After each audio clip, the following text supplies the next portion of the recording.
हिले के पलंगिया ता रोज हिलता बाकी उ भतार में न मजा मिलता लेकिन कहे चौकी पहो नहीं खे सही से मिलनवा बलम के बाउर बेलनवा बलम के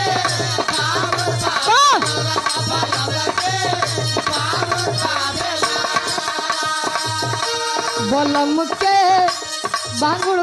बेलनवा बलम के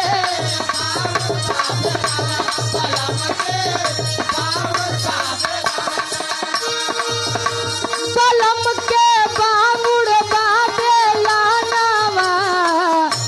बलम